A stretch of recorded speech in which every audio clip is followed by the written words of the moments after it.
கூட்டுறோட்டில் இருக்கிற கோயில் சிவபெருமான் கோயில் தான். ஆள் தம்ம இருக்கும்.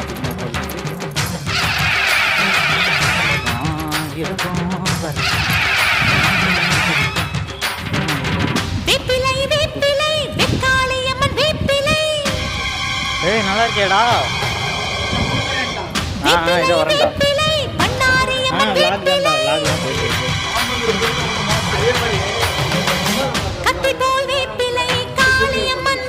அம்மன் கோயிலாடா. அங்கிருந்து பார்க்க சிவன் கோயில் நிறைய